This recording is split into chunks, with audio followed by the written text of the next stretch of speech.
رسول کریم صلی اللہ علیہ وآلہ وسلم نے ارشاد فرمایا، میں تمہیں ایسی عبادت نہ بتاؤں کہ جس کو کرنا بہت ہی آسان ہے اور بدن پر وہ بوجھل نہیں ہے، بدن پر وہ ہلکی ہے۔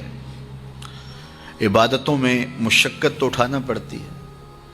آپ نماز پڑھنا چاہیں گے تو آپ کو وضو کرنا پڑے گا، ٹھنڈے پانی سے چل کے مسجد جانا پڑے گا، رکوع و سجود ہوں گے۔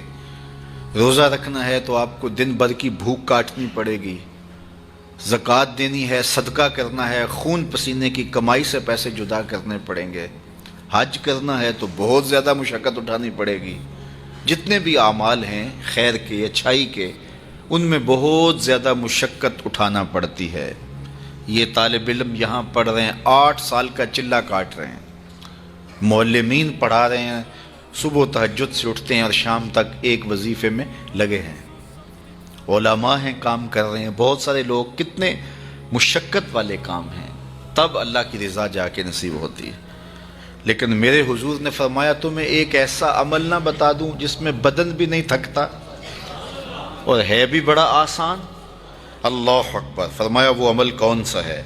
الصمت و حسن الخلق، خاموشی اور اچھے اخلاق۔ زیادہ بولنے سے بہتر ہے خاموش رہو، خاموشی میں نجات بھی ہے، ثواب بھی ہے۔ زیادہ بولنے والا جھوٹ بھی بول لیتا ہے، زیادہ بولنے والا گالی گلوچ اور سب و شتم پر بھی اتر آتا ہے، زیادہ بولنے والا کسی کی پگڑی بھی اچھال دیتا ہے، زیادہ بولنے والا غیبت بھی کر لیتا ہے، زیادہ بولنے والا ایسا مزاح کر لیتا ہے جس سے کسی کو تکلیف پہنچے۔ زیادہ بولنے والے سے بہت ساری غلطیاں ہو جاتی ہیں، جو تھوڑا بولے اس سے غلطیاں کم ہوتی ہیں، چونکہ انسان کے زیادہ گناہ جو ہے وہ اس کی زبان کی وجہ سے ہوتے ہیں۔ ایک روایت میں آتا ہے جب صبح ہوتی ہے سارے اعضائے بدنیاں زبان کے آگے ہاتھ جوڑتے ہیں، بی بی تو چپ رہنا، چونکہ بولتی تو ہے اور مصیبت سارے اعضائے بدنیاں کو سہنا پڑتی ہے۔ تو یہ زبان جو ہے اس کی وجہ سے زیادہ گناہ ہوتے ہیں، یا زبان کی وجہ سے، یا انسان کی عصمت کا جوہر جب لٹتا ہے تو پھر اس کے پلے کچھ نہیں رہتا۔ اس لیے میرے حضور نے ارشاد فرمایا، جو تمہاری 2 ٹانگوں کے درمیان اور جو 2 جبڑوں کے درمیان زبان، ان دونوں کی مجھے تم ضمانت دے دو، میں محمد تمہیں جنت کی ضمانت دے دیتا ہوں۔ تو فرمایا کہ میں تمہیں ایسا عمل نہ بتا دوں کہ جو بہت ہی آسان ہے، اور وہ کیا ہے؟ الصمت، خاموشی، وحسن الخلق، اور دوسری بات اچھے اخلاق، رویوں کی خوبصورتی۔ کسی سے ملو تو ہنس کے ملو، کسی سے بات کرو تو لہجے میں نرمی ہو، کسی کی عزت آبرو کا خیال رکھو، بڑے کا احترام کرو، چھوٹے پر شفقت کرو، مخلوق خدا پر رحم کرو، اللہ کی مخلوق پر شفقت سے پیش آؤ، رسول کریم کی امت پر رحم کرو۔ تو یہ ایسا عمل ہے جس پر کوئی مل بھی نہیں لگتا، قیمت بھی نہیں لگتی، بدن بھی نہیں تھکتا، لیکن نامہ اعمال نیکیوں سے بھر جاتا ہے۔ قیامت کے دن نامہ اعمال پر سب سے وزنی جو عمل ہوگا وہ حسن خلق ہوگا۔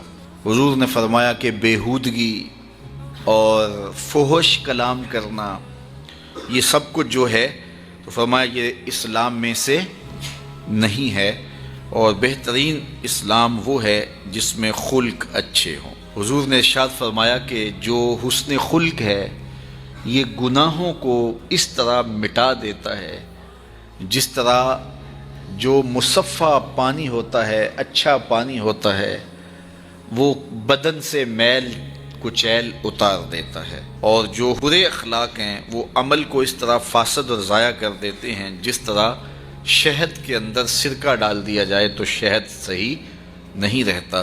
تو عمل اچھے ہیں لیکن بدخلقی ان اعمال کی بربادی کا سبب اور ذریعہ بن جاتی ہے۔ اللہ جل شانہ ہمیں معاملات کے اندر خوبصورتیاں نصیب فرمائے، رفق، نرمی نصیب کرے، معاف کر دینے کی توفیق نصیب کرے۔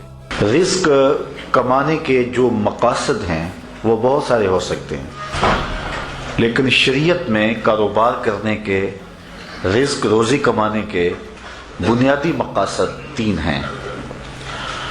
پہلا مقصد اپنے آپ کو سوال سے بچانا. دوسرا مقصد اپنے آپ کو حرام سے بچانا.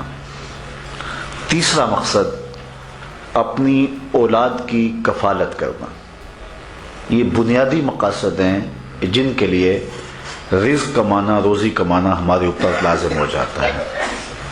اور اگر آپ کاروبار کو وسعت دے رہے ہیں، ضرورت سے زیادہ کما رہے ہیں، تو اس کے لیے ایک چوتھی نیت آپ کو ساتھ کرنی ہوگی، اور وہ یہ کہ معاشرے کے کمزور لوگ، رشتہ داروں میں غریب لوگ، میرے ہمسائیگی کے اندر جو غریب لوگ ہیں، یتیما ہیں، مساکین ہیں، معاشرے کے وہ لوگ جو اپاہج ہیں، معذور ہیں، کمانے کی صلاحیت نہیں رکھتے، میں زیادہ مال کما کے ان کی کفالت بھی کر سکوں.